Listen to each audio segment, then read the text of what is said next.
PJ Scott here with a really exciting Veterans Forum program for you today. Get that VCR running. I have done the impossible. I have gotten Civil War veterans we're going to interview today. I've got Lieutenant Colonel John Persinger and his wife Gretchen.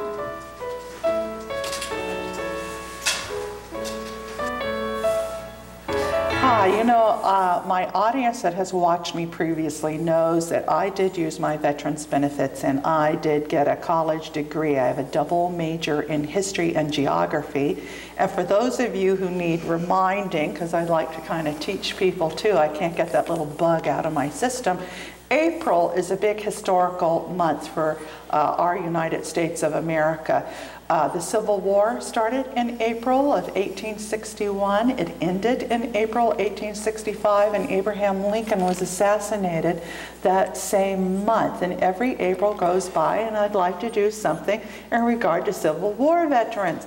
Well, I got lucky, folks. There is such a thing as the Washington Civil War Association, and there are associations throughout America. It's like a living history, and I so appreciate this group. And I want to introduce again Lieutenant Colonel John Persinger and his wife Gretchen Persinger, Mrs. Persinger, and we're going to find out what this group is all about and get into the history. So Lieutenant Colonel, tell us how you got involved in the Washington Civil War Association. Well, it was about 12 years ago. I was working at Auburn General Hospital, and I was called in on the weekend over Memorial Day, looked at a newspaper, and there was a picture of two Union soldiers in some smoke. And having been a Civil War buff most of my life, I had to read the caption. And it was advertising a Civil War event down at Fort Steilacoom. So. Now, do you have ancestors that you know? I do. I have a great-great-great-grandfather on my mother's side who was with the 20th Indiana Volunteer Infantry. And how did you just go along with the colonel here? Were you anxious to join, or?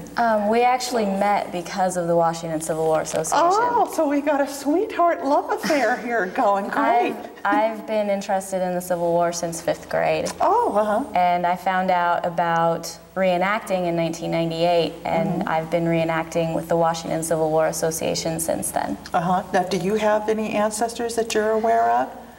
Oscar N. Thayer on my mother's side, I think if you go back, it's through all the women. He was in a New York regiment, but we don't know a whole lot about him. I see. We're pretty sure that he was killed before the war was over. People, if you get a trivia question, and my ex-husband used to love doing this, and he always seemed to make money, and it would tick me off because being a history person, you know, he'd ask, which war did we lose the most people? And people would have to stop and think. Well, it was the Civil War because we were all Americans, regardless if you were Confederate or Union. I have some pictures here. This is my great-grandfather, Edward Everett Scott, who was a drummer boy, and when he wasn't busy drumming, he was loading ammo for the Union. And this picture was taken when he was 50 years old. And then this little picture is quite a mystery here. This is a relative ancestor of my ex-husband. Doesn't he look like a bedraggled? He looks like he's been through hell and back fighting for the Union. And there's no writing on the back. So we're clueless exactly of the relationship. Now, before we get further into the Civil War, tell us a little bit about yourself, Colonel Persinger. Well, I was born in Virginia, which is kind of unusual for a Union man, but was raised in Enumclaw, spent 4 years active duty Army, a couple years in the reserves. Currently work at Madigan Army Medical Center. Now, what years were you in the Army? I was in from 1985 until 1989. Oh, okay. Okay. Now, did you know how to ride horses previous? Because is that something, if a person's watching and wants to join this great group, do they have to know how to ride a horse? Luckily, no. You don't have to know how to ride a horse. My position calls that I should be on a horse, but I'm not a horse person, so I stay on foot. Oh, okay, okay. Now let's talk about what life was like before the Civil War. I mean, you're posing as a, what would you say, not a real person, but a lot of different people integrated in your persona when you go out there in those reenactments. Explain that to us. Because out here in Washington we don't have, the conglomeration of units we have never really existed. We've created what we call the Army of the Columbia on the northern side, because the North named their armies for rivers.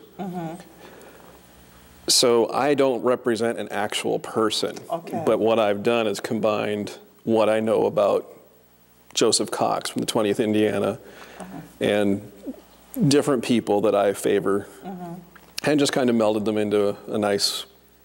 So what could you tell us now? Is Joseph Cox a real person? Is he Joseph Cox is my great-great-great-grandfather. Oh, okay. Well, tell us what you know about him. He enlisted in the war, was a private in the 20th Indiana, fought at the Battle of Gettysburg, was shot through the shoulder, and was reported as missing in action for several days. And it was actually several weeks later he appeared back in the ranks. It turns out that the Native Americans in the area found him and were tending to him by passing a wet handkerchief completely through his shoulder to keep the wound clean. Ouch. He survived that, was promoted to corporal, served again at the Battle of the Wilderness, where he was slashed severely in the forearm. And that necessitated him being hospitalized in Washington, D.C., and then he was discharged. So are you able to tell us, when the war broke out, what would have typically, if you were living in the North, what the attitude would have been? I would say initially, when the president put out his call to come support the Union, a lot of the young men that answered may not have had a political opinion one way or the other. It was an adventure. They were seeking glory. They were just going out trying to find something, try to make something of themselves. Just out to, basically have a good time, not really having a clue what war is all about. Clearly that must have been the case, because I've read history, and you see it on some movies that try very hard to be historically correct, where people would actually go picnicking, for God's sake, on the hills overlooking battles. It just blows me away. I think, they're no better than the Romans watching the Christians getting eaten by the lions. Exactly. What did they think was going to happen? The whole country actually had no idea what war was about. Yeah. Now, from a woman's point of view,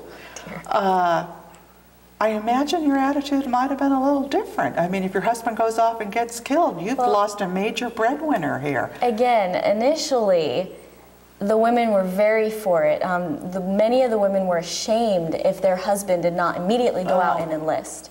They were very patriotic, waving their handkerchiefs. In the school books, if you look in the school books of the era, if they have a picture from a war, it's neat lines of pretty soldiers with a couple puffs of smoke. That's what war was. Just a couple puffs of smoke. That's what people knew. So from a woman's perspective, it was, a chance for your husband to go off and distinguish himself and win the glory and the honor, and then you had the opportunity to be his wife. Or if you were single, you had the opportunity to win yourself a husband who had done something distinguishing in battle. Well, let's face it, even though I have a degree in history, you start to lose it. Between 1864, the last war this country was involved in would have been the War of 1812? Does that sound right? There was the Mexican War. People, don't take my word for it, because I didn't look this up, but I believe that's right. The Mexican War was in there, 1848. Okay, you're right. But how many people were really involved in the Mexican War? I don't think there was tons of folks. Our army was not that big at the time, but the Mexican army was quite large. Well, the point I'm trying to make is that in 1864, this attitude that it was just puffs of smoke.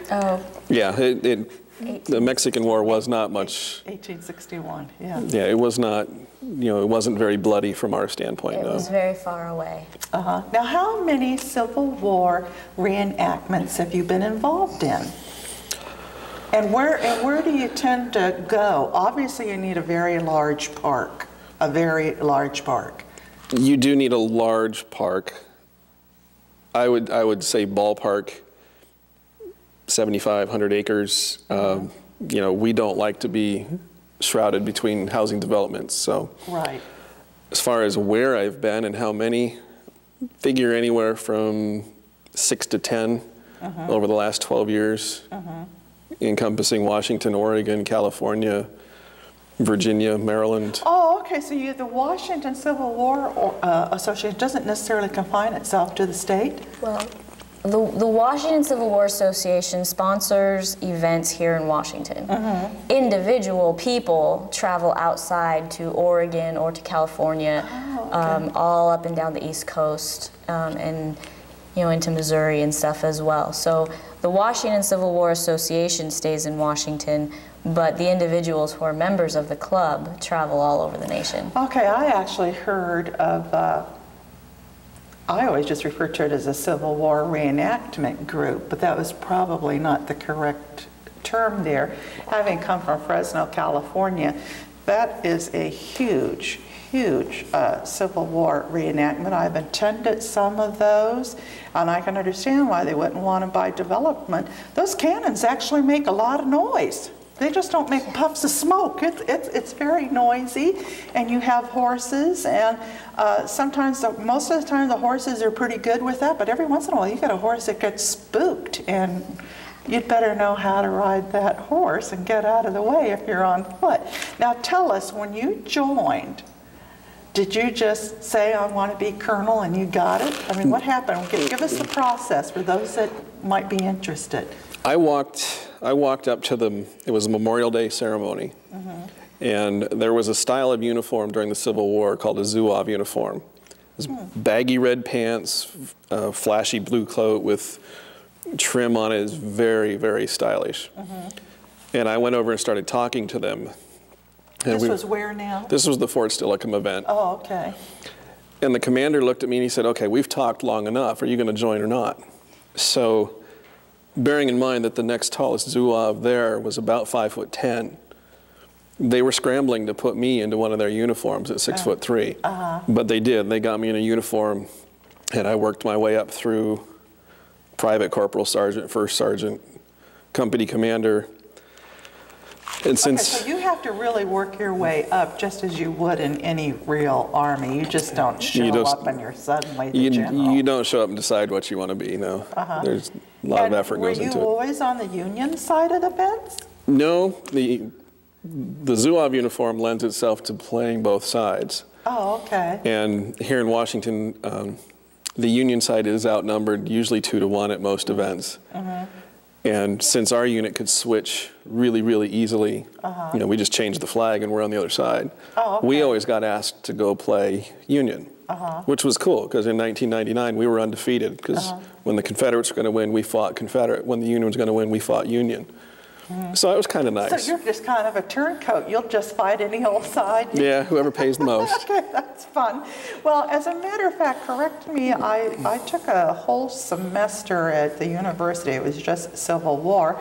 And the fact of the matter is the Confederacy killed, 3 times as many men? But the North had those great industries, and they kept having immigrants. I mean, this is how my great-grandfather, he was born in Scotland, came over to Maine when he was 9, and by the time he was 12, he was a drummer boy and loading the rifles. And there was all this massive immigrants kept coming into the North, so the South really didn't have much of a chance between the industry and all the Between the industry and the population, it was quite an uphill battle. But the Confederates did shoot a lot of Union guys. I mean, they really, I think it was 3 times as many, but that didn't get them to win the war. So, now tell us, when you go out to these reenactment groups, Mrs. Pissinger, what do you do? Well, I mean, besides looking lovely in your pretty dress. Go ahead. Okay. Usually I portray a male soldier. Oh, you do? Oh, okay. I have gone to events outside of the state of Washington where they do not know who I am, where I have actually passed as a male soldier. Well, if we had young boys in. Exactly, that's it. A lot of the boys back then were 16 years old, and they were tall enough that they could write on a little piece of paper, they would write the number 18, they would put it in their shoe, and when the recruiter said, "Are you over 18?" they would say, "Yes, sir, I am over 18," because they were standing on top of the number 18, so they felt that their conscience was clean, they weren't lying. So, but there were a lot of drummer boys, there were a lot of younger kids that were in, you know, seeing a 15 or 16-year-old boy would not have been uncommon. Right. So that, I have been able to successfully portray that and have the guys that I was fighting with in my unit not know that I was female. So when you're fighting, are you fighting like of age soldier, or are you doing the drummer boy and loading the rifles for the guys like a young man would have done? Generally, the persona that I portray is that of a boy who his drum was blown up. Oh, okay. And so he picked up a rifle and fell in with the ranks. And because he was a good kid and a good fighter, the people that he messed with and that he shared food with didn't make him go back to his drum. Well, because that would have could have occurred. Oh, that could have easily occurred. My dad wasn't telling the truth, and he went in the Korean War. He's this big 6'4" Scotsman, and he looked every bit of 17. Well, he wasn't. But and he went. I do want to say, though, that the percentage of soldiers who were female was very, very, very low. It was very, very small. And there are about 500 known cases, north and south, where the women were discovered. So you take the 500 known cases of a woman who tried to portray a soldier and failed, and that's about what you've got. Right. So, right. But Now, I do portray a civilian woman at times as well. Now, when you go into battle, Colonel, are we trying to reenact real battles here? We don't have the numbers to do, you know, say mount a picket's charge per se. But what we'll do is the Confederate colonel and I get together and we'll borrow scenarios, things that actually happened. You know, we may have civilians spread out on a little hill, so we're trying to portray Manassas. You know, but specific battles, no. But what you see us portray is the actual tactics. Okay, so when a person views these reenactments, it's not necessarily they're going to get the Battle of Manassas or Vicksburg or Gettysburg. It's just kind of a general theme. For the most part. Sometimes we'll have specific themes, but out here we generally don't. You can kind of think of it as our battle reenactments are an example of what might have happened if two forces of these sizes met each other on this ground. Well, being up here in Washington and it being, so rainy most of the time, not that the Confederacy, they could fight in the snow or the rain, but tell us generally for the people out there, when can they be looking for these reenactments to occur? Is this usually a summer kind of For the most part, it's summer. The season kicks off in earnest Memorial Day, and it essentially ends in earnest Labor Day. Oh, okay. We do have activities outside of that, but they're generally either just for reenactors, you know, backcountry tacticals, that kind of thing. And list a few places that you've either had reenactments or you anticipate having reenactments in the future, because this will be happening, I would assume, for years to come. Years to come, hopefully forever. Hopefully. Yeah, right. We need to keep the past alive. Right, yes we do. So you said Fort Steilacoom? Fort Steilacoom in Tacoma, Spokane area, up in the Bellingham area. We've been at Ferndale many, many times. Usually down, try to get one close to Oregon, so in the Rainier, Yelm, Tenino area.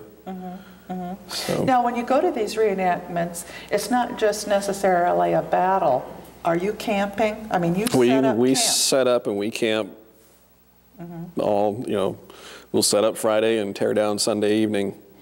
And people can go through and see how tent life and you can show up in the morning and watch them cook breakfast, watch us have parade, inspection.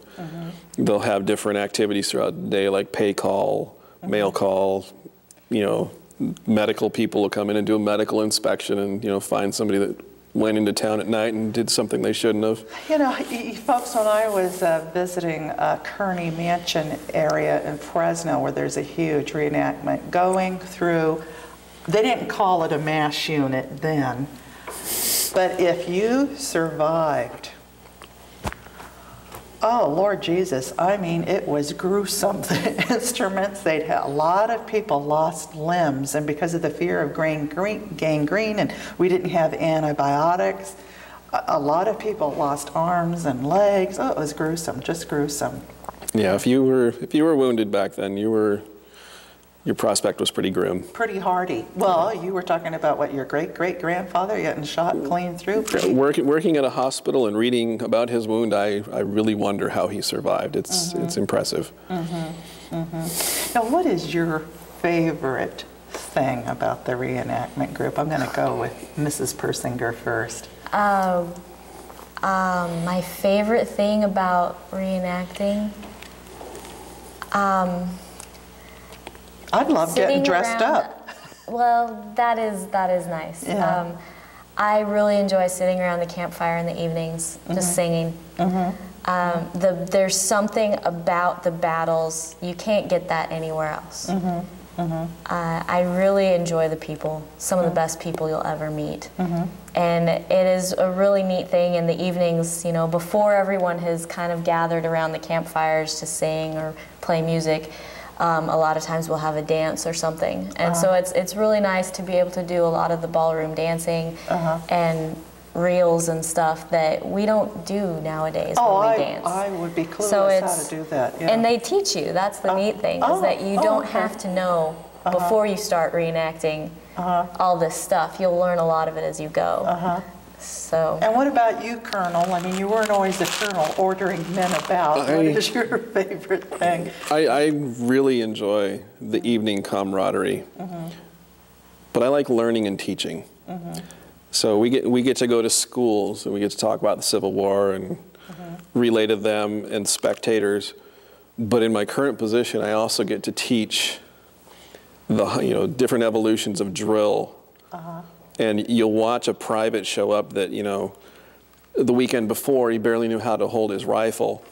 And now we're teaching him how to do these elaborate maneuvers that are just totally foreign to them, just as they would have been 140 years ago. Right. Now, how long has the Washington Civil War Association been in existence? Do we know? Several years? They've been around since about 1993. Oh, okay. If I'm not mistaken. Relatively young. It's 93, 94. Well, we're not in Mississippi. I mean, let's get real about that. Now, I would suggest that people who know that they have ancestors, and even now, please write on the back of pictures, write it down. For instance, I said earlier, I have no idea what side of my ex-husband's family this guy's from. We're clueless. We keep him. He's kind of like our orphan ancestor. But you really do need to write things down. When I was at university in California, the Women of the Confederacy was having a scholarship. If you could name the rank and the serial number of your Confederate ancestor, you'd get $500. Well, it was really kind of cute because my Civil War ancestor, I was told, was a captain so-and-so. Well, when we started really doing research, he was a sergeant. Every generation he went up in rank. So if you don't write it down, the story gets mixed up and confused. Now, before we take off here, do you want to mention anything about the Civil War Association? I would just invite everybody, you know, if you've had an interest in the Civil War, if you have an interest in the history of this country, go online and find the Washington Civil War Association, wcwa.net, and it'll have our latest schedule, when we're meeting, how to join, and you'll be really impressed. I mean, even if you think you know it all, you'll meet somebody that'll teach you. Please take your older children. I don't know that I would advise real small kids, because the cannons and the guns, they're quite noisy. But for school-age children, definitely take them so they get a visual living history of what it was all about. And before we close, I want to give you the last remark. Do you have any?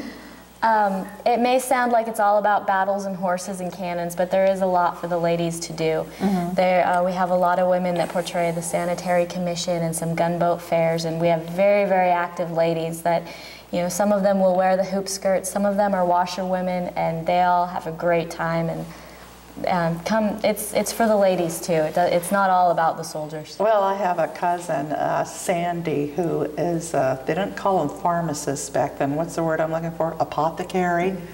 That would probably be a gruesome job, trying to kill pain. I imagine the Civil War was bloody. We lost more of our men than ever. It was not fun, and boy, did a lot of people grow up painfully fast.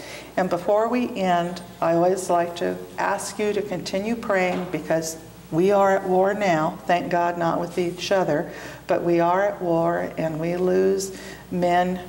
It's almost every day, folks. I would ask you to pray that the good Lord would give wisdom to our leaders, and pray protection for our troops. And remember to pray for the families that have lost loved ones, and those that are taking care of disabled veterans. We've all heard horror stories about our disabled vets, and that the government would quickly get these people the medical help they so need. And I want you to catch us when we get the other side of the fence. I want to thank you both for doing a good job of representing the union. Thank you. Thanks. See you next time.